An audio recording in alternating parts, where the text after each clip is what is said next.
ஆண்டவராக இயேசு கிறிஸ்துவின் நாமத்தில் நண்பின் வாழ்த்துக்கள். இந்த நாளிலேயும் உங்களை சந்திப்பதில் மகிழ்ச்சி அடைகிறேன். இன்றைக்கு நம்முடைய தியானத்திற்காக நாம் தெரிந்து கொள்கிற வேத வசனம் வெளிப்படுத்தின விசேஷம் 2வது அதிகாரம் 7வது வசனம். ஆவியானவர் சபைகளுக்கு சொல்லுகிறதை காதுள்ளவன் கேட்க கடவன்.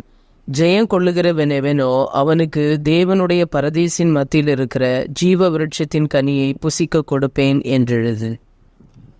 வேதம் சொல்லுகிறபடி ஜெயம் கொள்ளுகிறவனுக்கு ஜீவ விருட்சத்தின் கனியை தருவேன். ஆம் பிரியமானவர்களே, இன்றைக்கு நமக்கு ஒரு வெற்றியை, ஒரு ஜெயத்தை ஆவியானவர் கொடுக்க விரும்புகிறார். ஜெயம் கொள்ளுகிறவனுக்கு ஜீவ விருட்சத்தின் கனி. யாரெல்லாம் ஜெயிக்க முடியும்? அந்த வெளிப்படுத்தின விசேஷத்தில் நாம் பார்க்கிறோம், ஆட்டுக்குட்டின் இரத்தத்தினாலும் சாட்சியின் வசனத்தினாலும் பிசாசை ஜெயித்தார்கள். நாம் பிசாசை ஜெயிக்க முடியும். இயேசுவின் இரத்தத்தினால, நம்முடைய சாட்சியுள்ள வாழ்க்கையினால ஜெயம் பெற முடியும். சபைகளுக்கு ஆண்டவர் சொல்லும் பொழுது, ஆவியானவர் சபைகள் எப்படி ஜெயிக்க வேண்டும், எந்தெந்த காரியத்தில் ஜெயிக்க வேண்டும், சத்துருடைய வல்லமைகள் எப்படியெல்லாம் வரும், அதை எப்படி ஜெயிக்க வேண்டும், எப்படி சபைக்குள்ள அது இல்லாதபடி பாதுகாத்து கொள்ள வேண்டும் என்றெல்லாம் ஆண்டவர் நமக்கு எழுதி வைத்திருக்கிறார். ஏன் இதை எழுதி வைக்க வேண்டும்? ஏனென்றால் நீங்களும் நானும் கற்றுக்கொள்ளும்படி, அவைகள் நம்முடைய வாழ்க்கையில் செயல்படாதபடி, அவைகள் நம் வாழ்க்கையில் காணப்படாதபடி, அவைகள் நம்முடைய வாழ்க்கையில் செயலாற்ற வழிவகை செய்துவிடாதபடி கர்த்தர் நம்மை காத்துக்கொள்ள விரும்புகிறார். இதே 2வது அதிகாரத்தில் 14ஆம் வசனத்தில் வாசிக்கும் பொழுது அங்கே சொல்லப்பட்டிருக்கிறது, விக்கிரகத்துக்கு படைக்கப்பட்டவைகள் சாப்பிடுகிறது, வேசித்தனம் பண்ணுகிறது, இதெல்லாம் பிழையாமுடைய உபதேசம். அது மாத்திரமல்ல, நிக்கோலாய் மதஸ்தருடைய அந்த போதனைகளும் இருக்கிறது. இது மாத்திரமல்ல, பின்னுள்ள வசனங்களில் சொல்லப்பட்டிருக்கிறது, இயேசபேலுடைய அந்த ஆளுகை, அந்த வேசித்தன விபச்சாரம், இதுவும் சபைக்குள்ளே இருக்கிறது. இப்படியெல்லாம் சபைக்குள்ளே இருக்கும் பொழுது எப்படி ஜெயம் பெற முடியும்? ஜெயம் பெற முடியாது.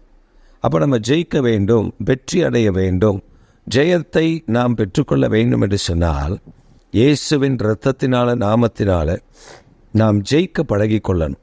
இந்த விஷயங்களில் எல்லாம் வெற்றி சிறக்க பழகிக்கொள்ளணும்.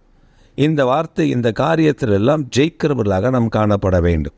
அப்போ தான் ஜெயம் கொள்ளுகிறவர்கள். அப்போ நம்ம ஜெயம் கொள்ளும் பொழுது தான் ஜீவ விருட்சத்தின் கனி நமக்கு கிடைக்கும். நாம் தோற்று போகிறவர்களாக இருந்தால் இதெல்லாம் ஒன்றும் நமக்கு கிடைக்காது. அதுதான் வேதம் சொல்லுகிறது, நீங்கள் ஜெயிக்கிறவர்களாய், ஜெயம் பெறுகிறவர்களாய் இருக்க வேண்டும் என்று. ஆம் பிரியமானவர்களை, நீங்களும் நானும் தேவனுடைய வார்த்தையினால் ஜெயிக்க, தேவனுடைய வார்த்தையினால் வெற்றி பெற, தேவனுடைய வார்த்தையினால் ஜெயம் பெற ஆவியானவர் நமக்கு அனுக்கிரகம் பெற செய்ய விரும்புகிறார். அதனால தான் சபைக்கு சொல்லுகிறதை நாம் காது கொடுத்து கேட்கணும். என்ன கேட்கணும்? தேவனை பற்றி அறிகிற அறிவு, தேவ ஞானம் நமக்கு வேண்டும். அப்போ தான் சத்துரு கொண்டு வருகிற சகல அக்னியாசனங்களை, அவனுடைய திட்டங்களை முறியடிக்க முடியும். அவனை முறியடித்தாதான் ஜெயம் கிடைக்கும். ஜெயம் கிடைச்சாதான் ஜீவ விருட்சத்தின் கனி கிடைக்கும்.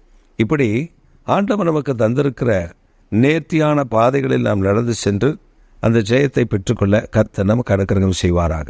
எங்கள் சர்வ வல்லமுள்ள தேவனே, எங்கள் நித்திய பிதாவே, இன்றைக்கு வெளிப்படுத்தலில் சொல்லப்பட்டிருக்கிறபடி ஜெயம் கொள்ளுகிறவன் எவனோ அவனுக்கு ஜீவ விருட்சத்தின் கனியை கொடுப்பேன் என்று சொல்லியிருக்கிறேன். இந்த செய்தியை கேட்டுக்கொடுக்கிற அருமையான தேவனுடைய பிள்ளைகள் எதில் ஜெயிக்க முடியாமல் தடுமாறுகிறார்களோ, எதில் கட்டப்பட்டு கிடக்கிறார்களோ, எந்தெந்த காரியத்தில் தோல்வி அடைந்து இருக்கிறார்களோ, அதில் இப்பொழுது இயேசுவின் நாமத்தினால வெற்றி உண்டாவதாக, ஜெயம் உண்டாவதாக, அற்புதங்கள் நடப்பதாக, அவருடைய வாழ்க்கையில் ஜெயிக்க பண்ணும், அவருடைய வாழ்க்கையில் வெற்றி அடைய பண்ணும், அவருடைய வாழ்க்கையில் ஜெயத்தோடு கூட நிற்க கர்த்தர் உதவி செய்யும். ஆவியானவர் சபைகளுக்கு சொல்லுகிறத நாங்கள் கேட்டு நடக்கிறோம். அதே போல ஒவ்வொருவரும் கேட்டு நடக்க கிருபை தாரும். இயேசு கிறிஸ்துவின் நாமத்தில் ஜெபிக்கிறோம் பிதாவே. ஆமென், ஆமென்.